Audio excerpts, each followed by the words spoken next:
My name is Kelsey Whistler, and I am a student at Bryant and Stratton College, and I am going to present a paralegal in a criminal defense world.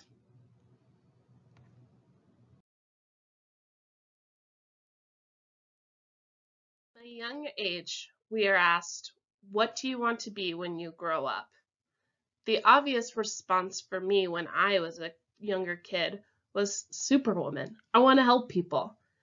As I grew up, I realized that maybe Superwoman wasn't a realistic grown-up job. That's when I decided I would go for the next best thing, a paralegal in criminal law. There are two sides of criminal law, a defense counsel and a prosecuting attorney. A defense counsel is someone who defends an accused criminal, and a prosecuting attorney does the exact opposite of a defense counsel. Prosecuting attorneys must provide the court's evidence that contradicts what the defense counsel is defending. How do you decide between the two? Some might say a defense counsel is defending these terrible people who have committed a crime and broke the law. Wouldn't working for somebody who catches the bad guys be better, more rewarding? Well, the list of pros and cons could go on forever.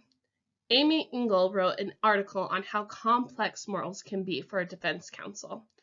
She stated, working as a defense attorney was often tedious, heartbreaking, and there was a broader understanding of human nature, of the wrongs that we commit, and the glimmers of hope that can still be found in the darkest of places. Both the prosecution and defense want the same outcome. That outcome is justice. This is why I want to work for a defense attorney's office as a paralegal, because a defense counsel wants to ensure justice and all evidence collaborates with the prosecuting attorney and the crimes committed are served by the actual criminal who committed that crime.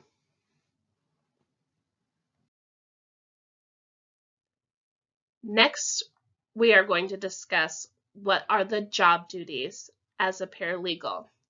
First off, a paralegal is not a lawyer. Paralegals cannot give legal advice or practice law in general. The easiest way to explain a paralegal's job would be to say that we are the lawyer's right-hand man. Our job is to do what is asked by our supervising attorney, and some of those jobs include interviewing the witnesses, taking the notes in meetings, attend court hearings, and conduct a ton of research on laws and cases that pertain to our client's case. Greg Wayment gave great tips on getting your first job as a paralegal. What stood out to me was his directness of saying, know your clients and their business.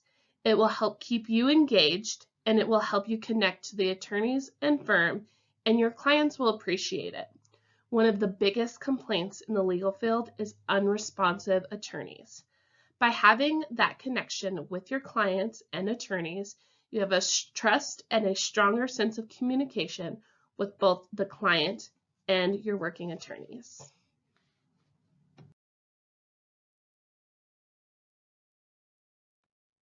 Learning opportunities.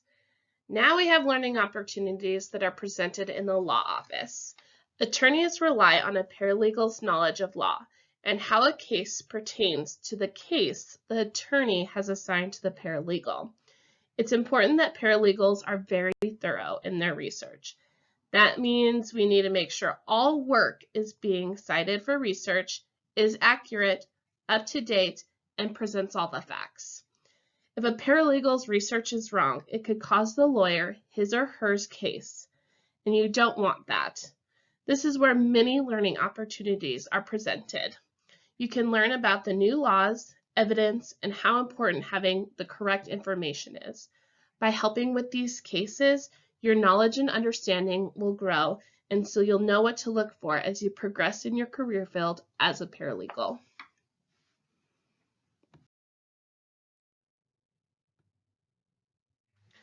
When you start off on a job search for a paralegal, the odds of getting a paralegal job right out of college is not likely. Most law firms require some sort of experience. Greg Wayment suggests seek a position working as a receptionist, runner, file clerk, or assistant. Any entry-level position at a firm or a legal group is a great stepping stone. That's where the growth starts. You have to work your way up and take initiative when opportunities are presented. That being said, you're more than likely going to start off not making as much money. However, the average salary of a paralegal working in a criminal defense firm or a prosecuting attorney's firm is right around $50,000 a year. That also depends on your degree and how much knowledge background you have in the legal field.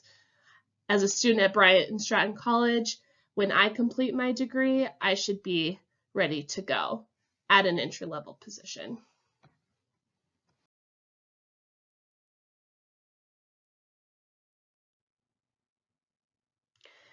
Next, we will touch on the presumption of innocence.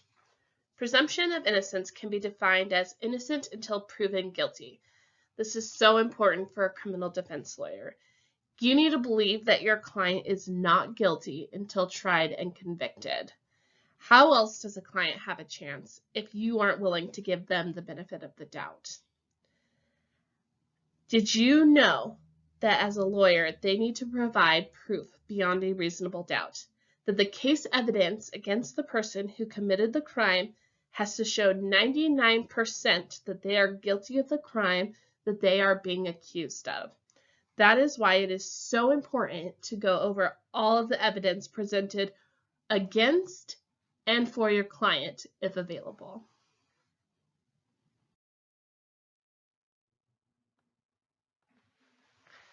Let's say all of the evidence presented points to your client who committed the crime as guilty. It's the lawyer's job to give their clients all of their options. One of the options that a lawyer can present a client is with a plea deal. In behavior sciences and the law, they suggest when interacting with a potential sentence and the defendant's wishes, criminal defense attorneys generally more likely to recommend a plea deal when the evidence against the defendant is weak. As a paralegal for doing research for the supervising attorney, they need to make sure to look at all of the evidence and that the case file has all the information that is presented in the case. That way the defense attorney knows how to present what kind of offer to the client.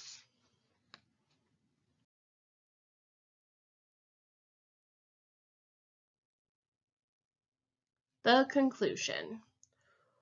What pushed me to want to work for a defense counsel's office as a paralegal? It was a case that I couldn't even wrap my head around when I read articles, when I watched documentary series, and when I listened to the podcast, because there's a ton of information out there on this case. And it really changed my perception, and it really drew me to what I wanted to do. And that case was the Central Park Jogger case. And if you haven't heard of it before, I would definitely recommend going outside of this and looking it up if you're interested, only because there's so much information on that case, and I'm just going to give you kind of a little summary of it. But it was an unbelievable case. But the case involved 5 young African American men who weren't really men, they were teenagers, and one wasn't even a teen yet. And they were accused and tried and convicted of raping and brutally assaulting a Caucasian woman in Central Park in 1989. After several years of serving a long sentence, they were finally exonerated of the accused crimes. These men lost so much time with their families and their education and their life, and luckily our justice system has come a long way, and so has DNA evidence. Although I will not be a lawyer, I will be a part of a system that is continuously changing, growing, and developing day by day. I'm excited for my educational journey into the legal field. Hopefully, one day, I'll be able to be a small part of a bigger change in someone else's life. And that concludes my presentation. Thank you so much for your time, and I hope you enjoyed it. Thank you.